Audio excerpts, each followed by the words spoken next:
Hello, guys. Hi. Once we get the microphones turned on, we can get the panel started. Oh, there's some signal coming through on that one. Yes.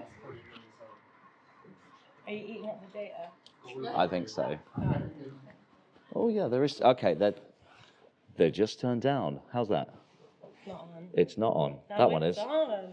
Let's get it on, and that one's probably on as well. Is it on? It is on. Is it? Yeah. All right, Okay. wireless How's here. that? Chickadee check check one. In the house. All right. Okay, guys. Thank you guys so much for coming. This is Muggsy. He is our ethical hacker. So we're going to be doing a little bit of a Q&A. There will be some audience participation at the end.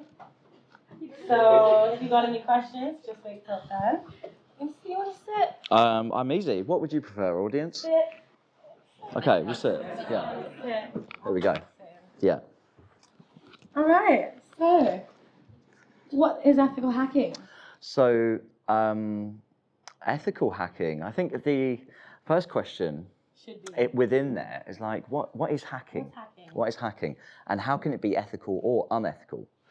And so hacking is the art of gaining access into computer systems or premises.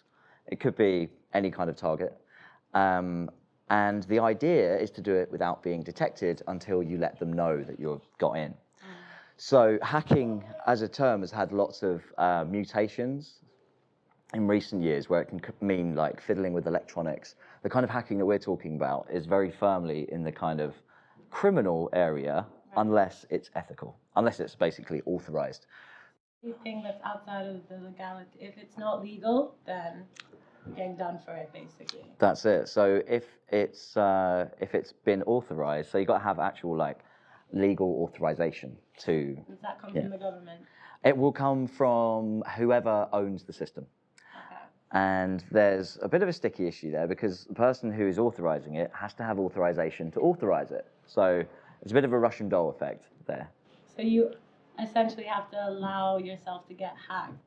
Yeah, it's a kind of an elective practice. So imagine you've just got a state-of-the-art security system for your mansion in Miami, and you want to know that the security system works. How do you know that it works? The person doing the install could just say, hey, I've installed it and it works. You need to actually assess whether it works by triggering it. So ethical hacking is essentially the art form, if you like, of triggering defenses and making sure that the security controls, is what they're called, are effective. Okay, so how did you get into hacking? How does one get into hacking? So, two good questions there. My answer to that is that I watched the film Hackers, which I would recommend that everybody does. And I watched it when I was 13, and what I took away from that was, okay, I'm a hacker. And I identified as a hacker immediately. So I didn't have any technical skill. It was a mindset. It's a kind of anti-establishment form of independence. It's like, how can I like fantasize about turning on the sprinklers in school or something like curiosity, that? I guess. Curiosity, yeah. Mischief, not wanting to be told what the rules are without respecting the person who's telling you what the rules are. So in some senses, it's quite punk, and that's why we have like the whole cyberpunk aesthetic. So cyberpunk is essentially like being a punk on the internet. So that's how I got into hacking. Actually, when I became an actual capable hacker was because I was a cocky little dickhead when I was 13, and I would say to people, yeah, exactly right, and I would say to people on the internet things that suggested that I had access into their system. I didn't, but I was fantasizing about it. And one day somebody was like, what? I said, oh, your desktop's really cluttered. It's got lots of icons on it. And this guy was a hacker. So he quickly just logged straight into my machine because I was a complete novice in terms of security. And it turns out I had loads of malware running on it, and I was a sitting duck. And by malware, that means like being able to enable remote access into your computer. So he was like, okay, so this kid is like suggesting that he's hacked me, and he did what's called a port scan on me, which is like assessing my exposure to the internet. And he quickly figured out that I was a complete noob and decided to delete everything on my hard drive. So I was definitely asking for that.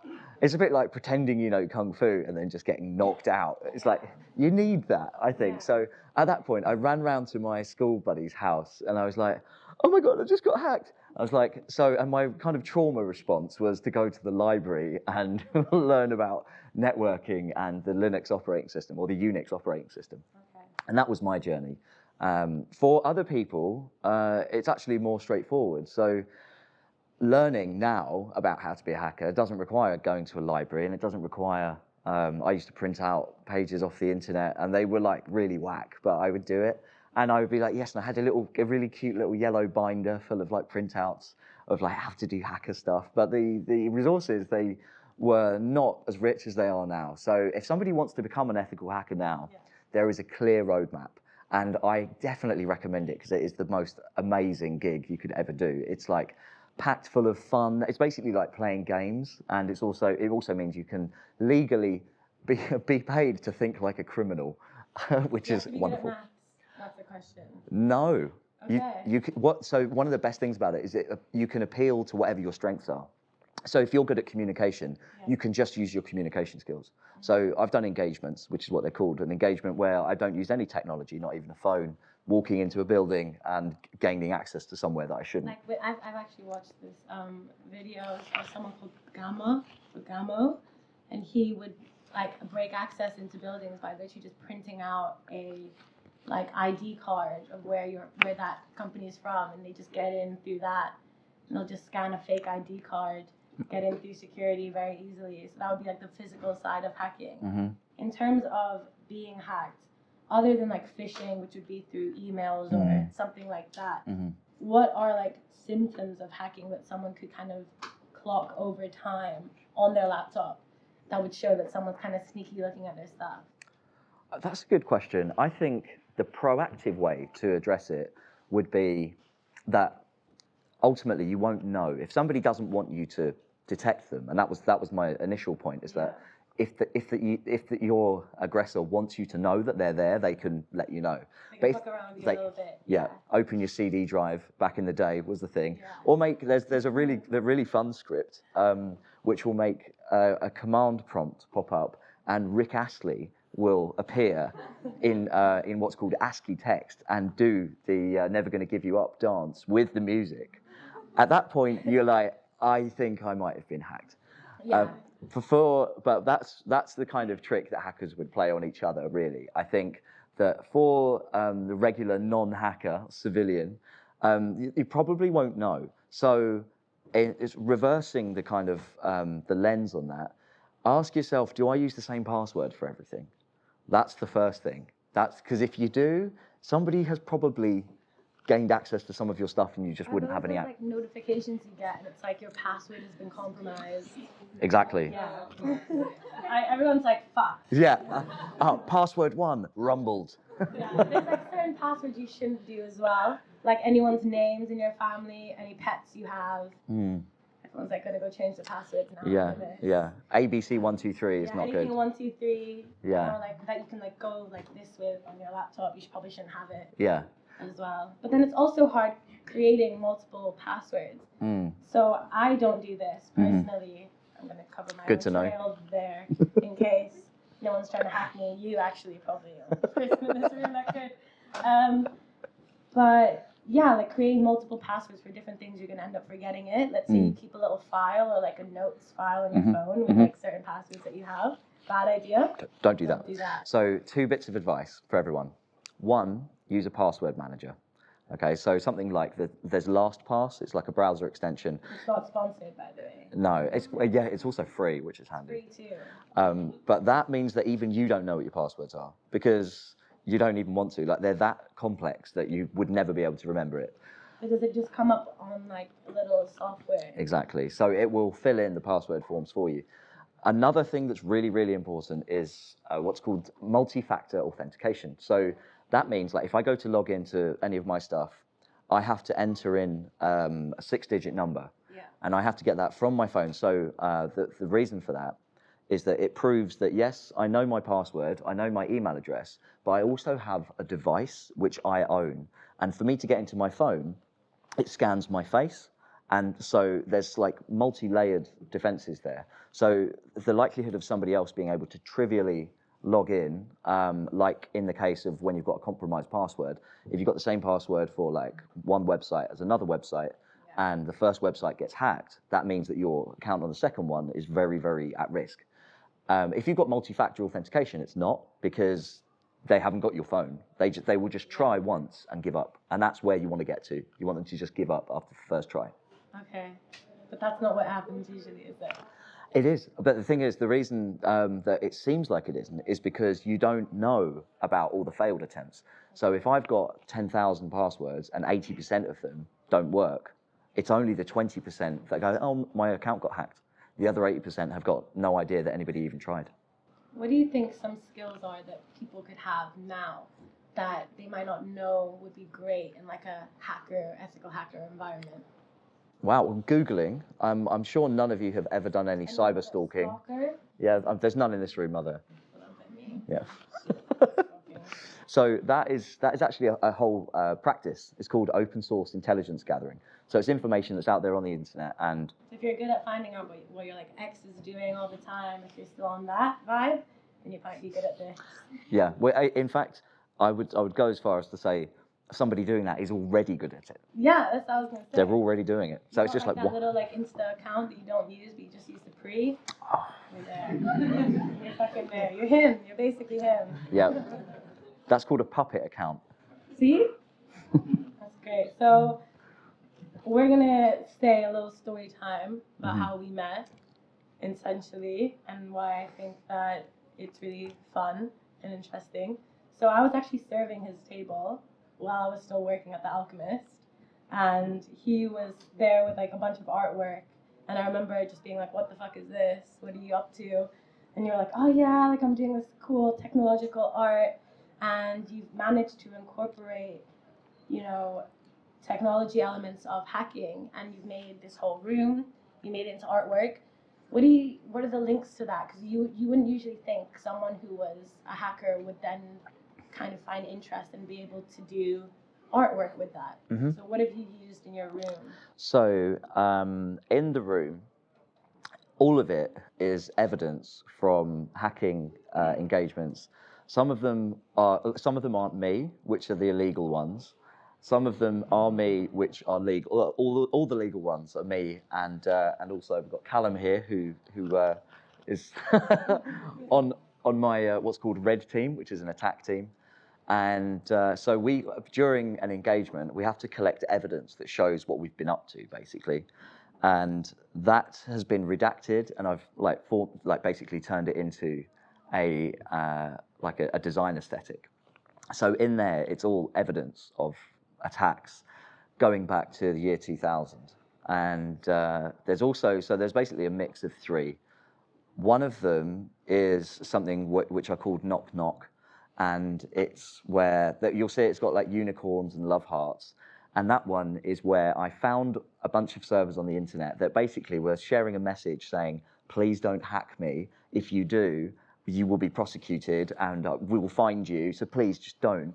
And then what I've done is, without doing anything, is basically like playing Knockdown Ginger, or like the idea of just knocking, just knocked, I haven't done anything, and just receiving that message and recording it, and then beautifying it so that if it ever is in a court of law, then I have to play that, and I'd be able to. Yeah, exactly. It's like, look, dude, it's got unicorns on it, so clearly there's nothing malicious. Yeah, exactly. Your game did you create that game? So there is a game next door that you can have a little play with if you want to play. Did you create it? How did you kind of think of the idea to bring it into your art? So that is a game which was created and coded over several years by my collaborator Pavel, who's in my phone as Pavel the Hacker, who is a very sick programmer, and he's made this game engine. So it's not like an off-the-shelf game engine, because in the art world at the minute, I think there's the Unreal engine, it's called, that gets used quite a lot. But basically, this is a one of a kind, and it's been created especially. So this galaxy that I've designed, it's like a constellation of naughty bits of information, basically. And yeah, so you can have a little fly around in there, and you can see that there's a mixture of evidence from hacks, which I have like turned, instead of being green text on black, which is the typical hacker aesthetic, I've made it pink on white. So I'm kind of like mixing it up. And unicorn, like the yes, exactly. It's like, let's make hacking pink again. Let's make it cute and approachable. When Exactly. you, like, hack all my data, it's like, oh, it's in a cute way. Exactly. And that's also what we were doing here with the sound. If anybody heard what was going on with the sound, that's a beautiful little carnivorous alien plant that consumes data, and it gorges itself silly on your data. Later, he had it on his phone.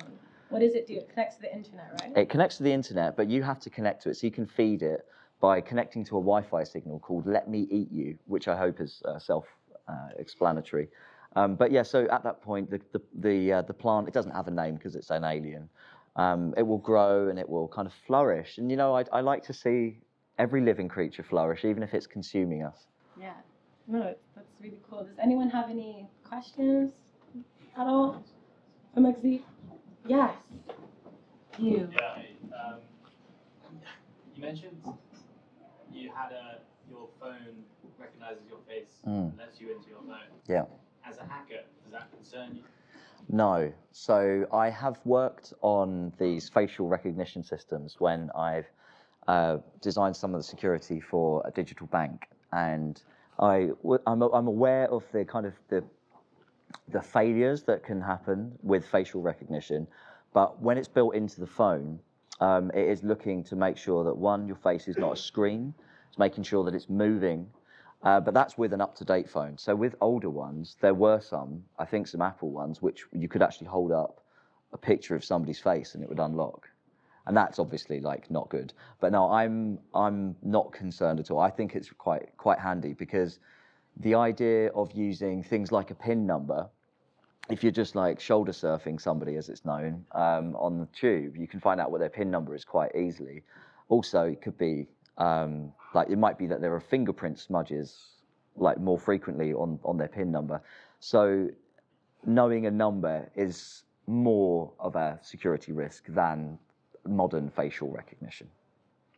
But we'll see what happens with deep fakes and high resolution screens. You know, I don't think, I think it's an arms war that will always be in progress. Definitely. But good question.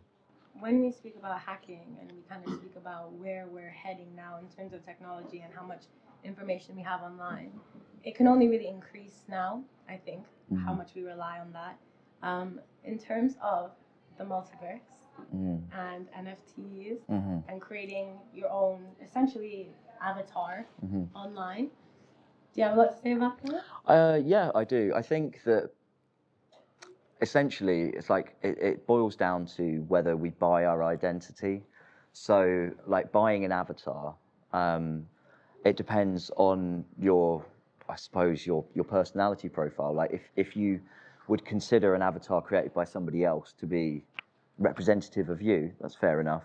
But it's basically, I think I'm cynical in the sense that it is a way of getting people to pay for the internet, because if you think about how we don't actually pay for internet access, we just have advertising.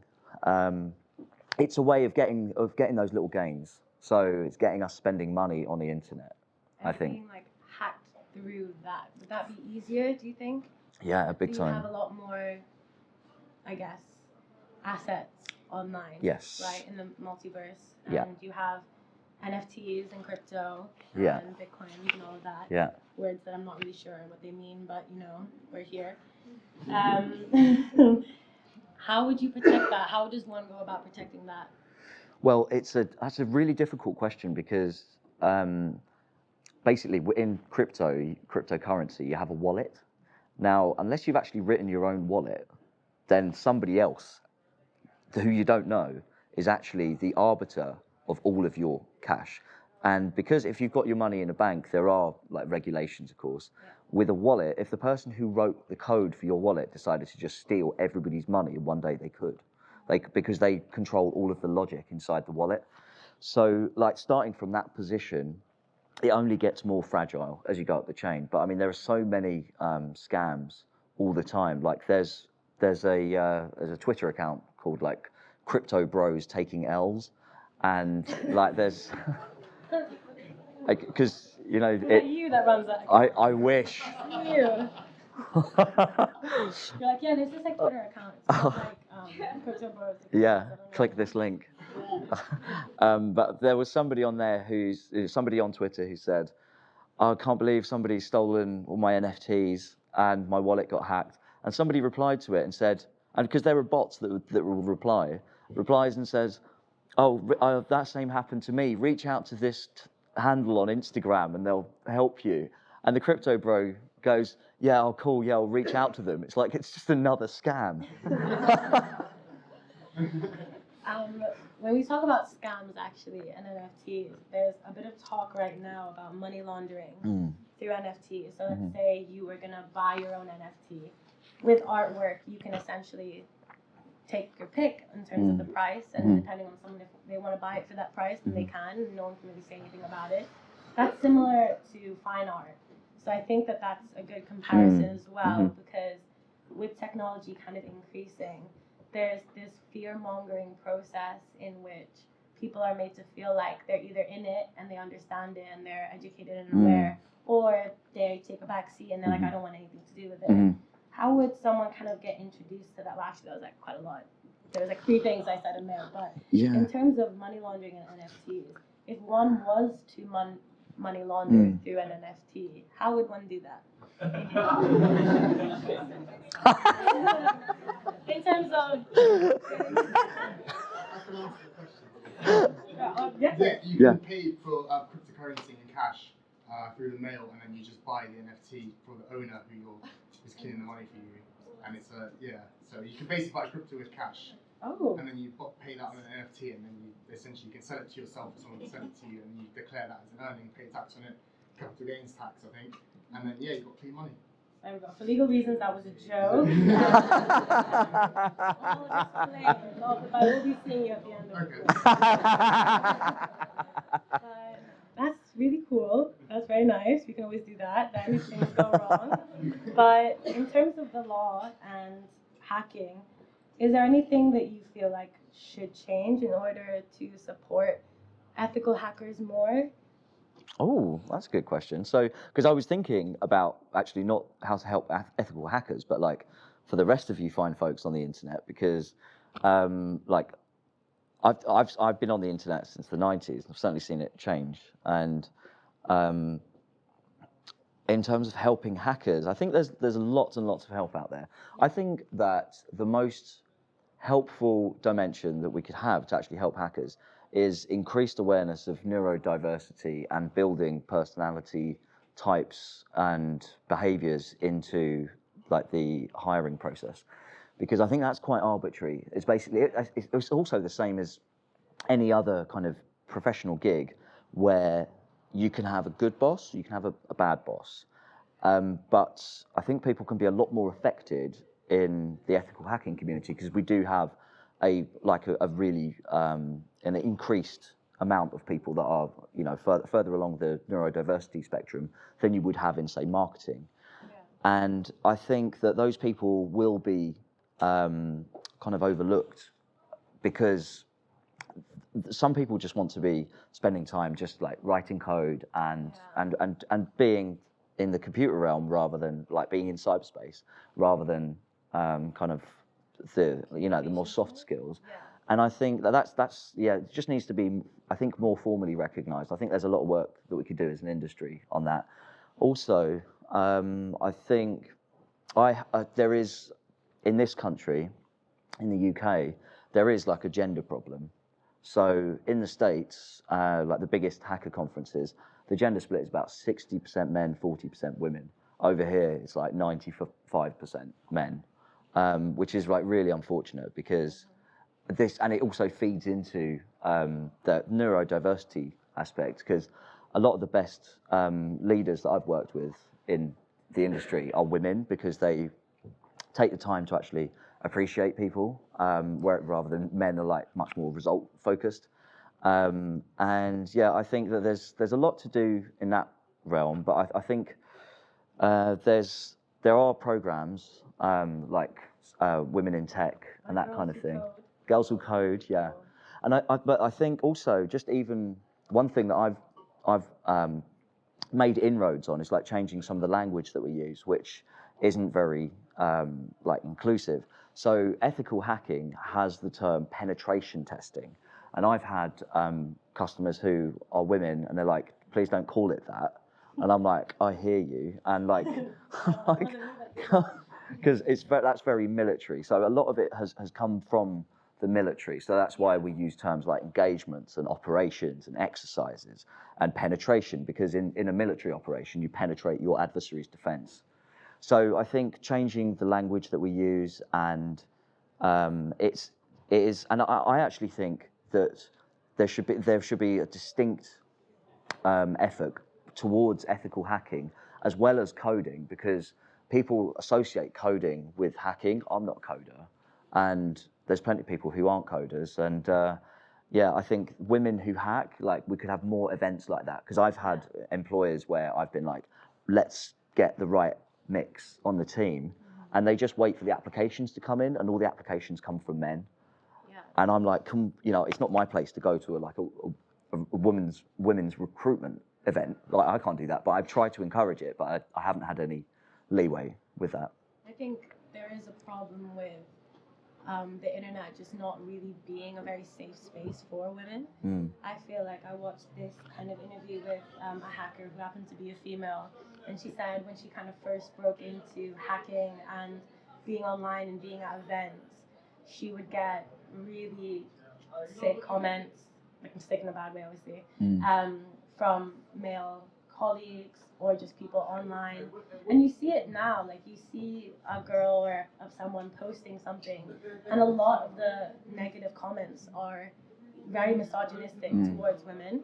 And I don't think that women feel like hacking, I don't even feel like they feel like coding or that world is for them, because when you walk into a room and it is full of men, it's not comforting at all. Like, that is the truth. It's not comforting. And the law is like that as well, the legal world. When you kind of get higher up and you start applying to, let's say, firms, a lot of tech firms, majority of the men who are partners are men. Sorry, yeah. Majority of the people that are partners are men, and it's discouraging.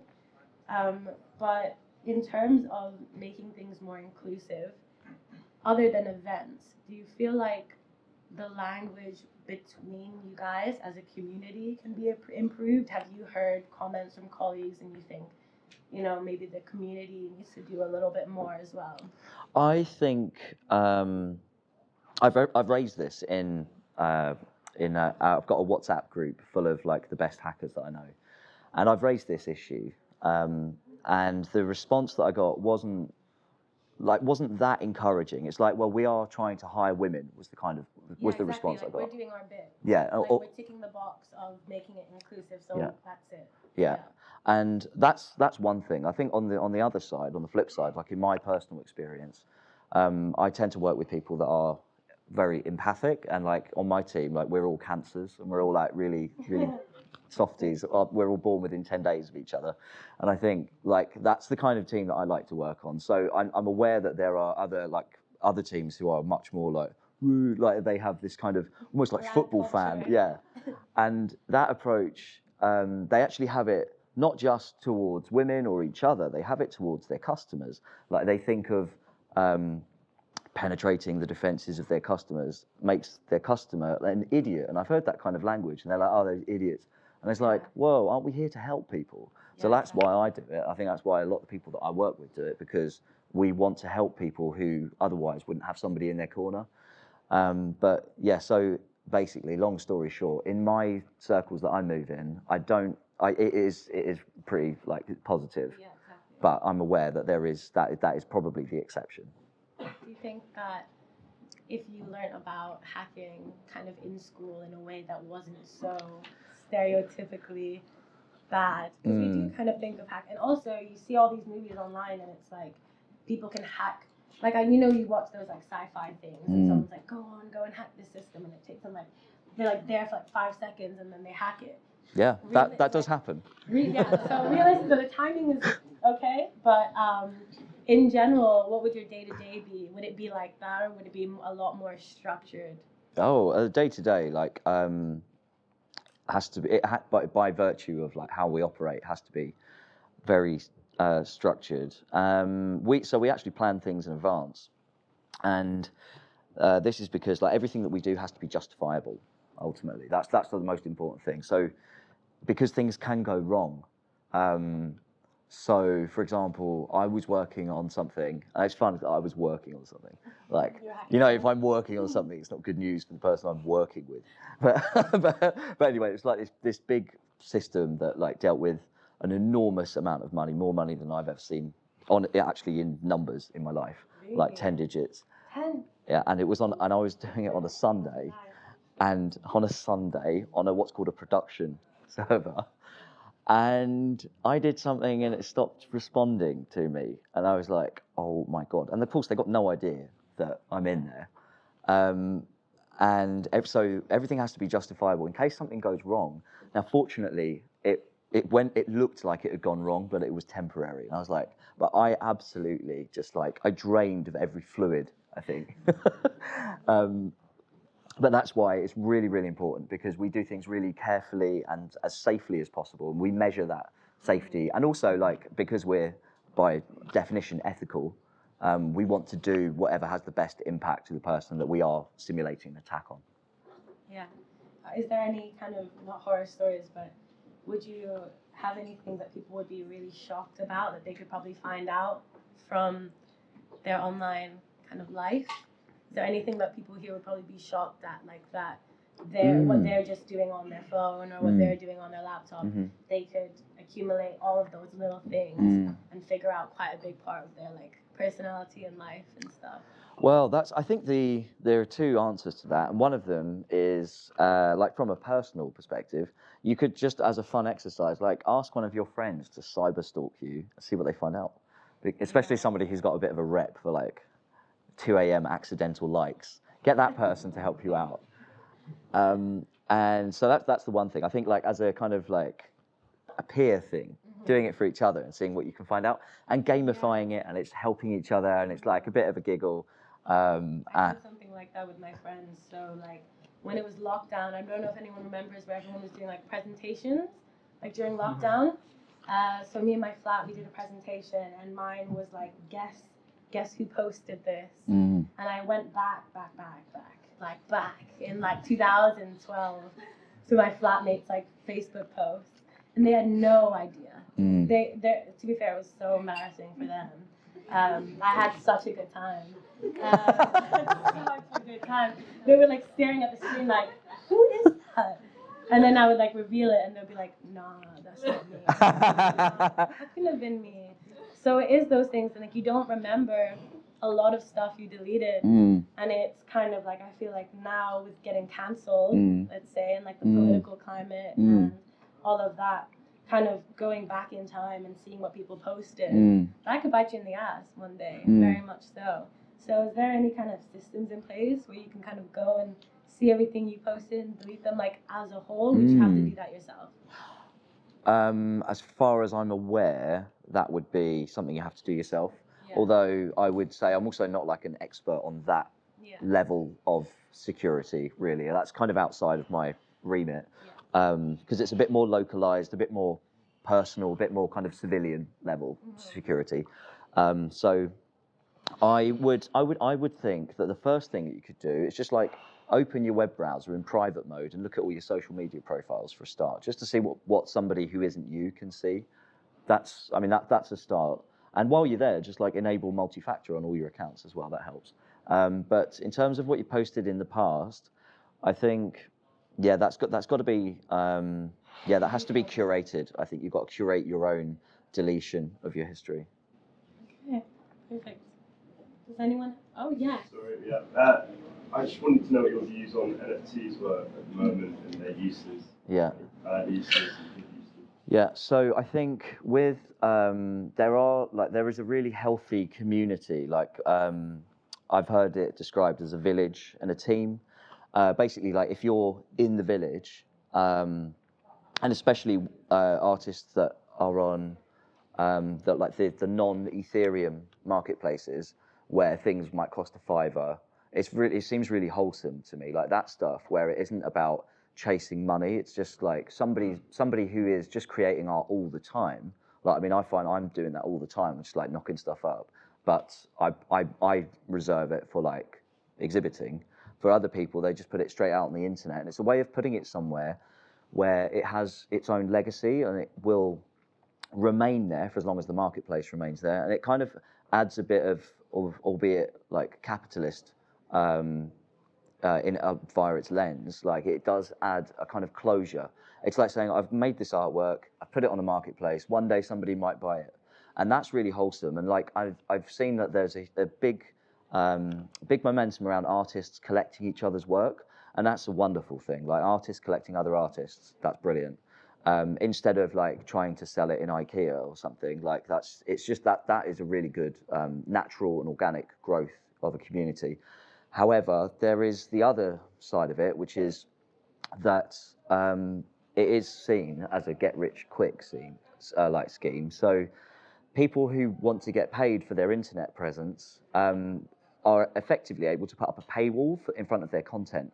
So it depends on your kind of your political leaning as an artist, because I personally don't know many artists who are that who are obsessed with the price of their work so much as the quality and the meaning for them and the overall process. I think with especially like the very brisk NFT markets, it's the opposite of that, and it's like how can I make something and like maybe get lucky and make a mill, which is a completely different activity mentally to the rest of the art process. So I've seen, for example, like there are established artists, like good artists, who are able now to say, well, you can only follow my other Instagram if you've got my token. So they're able to like create a currency, like a cryptocurrency, which has their name in it, and then you have to buy it to support them. So in some ways, it's like using Patreon or OnlyFans or whatever. It's like ultimately supporting somebody. And that can be wholesome. It can be not. Personally, I find it a bit like elitist. So if you've got like a Discord, which is a chat room, and you can only get into that Discord if you've got a particular token, it's just another members club. And ultimately, what does the members club come down to? Clout and money. So it depends like who you want to rub shoulders with, because the people that are there are also going to be people that they care about clout and money. So everyone's different basically. Yeah. Essentially, it's like it's not a one rule fits all, similar to the art world. And I think it's easier for now, I guess, with everyone putting their focus on NFTs to kind of address all the problems within NFTs and being like, okay, well, it is a get rich quick scheme. But realistically, that kind of has been happening within higher communities with fine art for a very, very long time. If you think of like the biggest art collectors, they are people who are billionaires and they are kind of hogging that space. So it's not the fact that there's NFTs available that therefore now there is a problem. It's that there has always been this problem and NFTs have maybe highlighted it maybe a bit more because NFTs are a lot more accessible, which is a great thing. I think to be able to go online and make something and someone find value in that is a lot quicker than trying to make it, I guess, in the art world in terms of physical art. And I think like spinning it round and thinking about who's buying it, like who the consumer is. In my opinion, there are two modes of buying art. One is to decorate your life. The other is because you think you're going to make money off it. Yeah, exactly. So it comes right back down to the kernel of like, what's your intention? So yeah, I think it's like how wholesome are you at the beginning of it? And also, I think with NFTs, similar to fine art, sometimes it's not even about the art, it's about who's owned the art as well. Like, let's say, I know that, like, Justin Bieber owned this, like, NFT, that was really not that great, and then he went and wanted to pass it on, and then that like tripled 10 times in price. And it's the same in the art world, where you'll have a painting and then someone else will own it of like let's say a certain stature and whatever, and then it will become a lot more, like, I guess, worth more than it originally was. With NFTs, that's a lot more. That's like a lot easier in terms of like the whole consumer process. But yeah, does anyone have any other questions about NFTs? No? Fair enough. Do you want to say anything to kind of round it off, the conversation? Yeah, I think 3 words: reject all cookies, right? They'll come up for you. You know what? I actually do that now, because we did some cybersecurity training at my work, and ever since then I've been like so on it. Like I'll actually read through the cookies and reject them all. That's it. So boring, but it's like a thing I do now. And once you do get in the habit of it, you realize that a lot of the cookies are like whack. Yeah, exactly. Like, what is this? Exactly. I should not have access to No, that. exactly. Yeah, and then like honestly, like one of my laptops is just completely rigged. I've given up with it. It's definitely like a walking virus. So, but no, I don't use that one anymore, by the way. But yeah, it can get to a point where almost it's like so virused up. You can't. There's no hope anymore. Even if I reject cookies, it's done. Yeah. But if you do have a new laptop and you're trying to make ways and protect your privacy and protect your data, then definitely. Yeah, absolutely. I think like a walking virus would be really good for breakdancing in the next room. So for the next one, the next event that we're going to have. Actually, now we've got a walking virus coming in now, dressed up as a virus. Thank you so much, though, No problem. for doing this talk. I hope My you guys pleasure. enjoyed it. Yeah, that's it.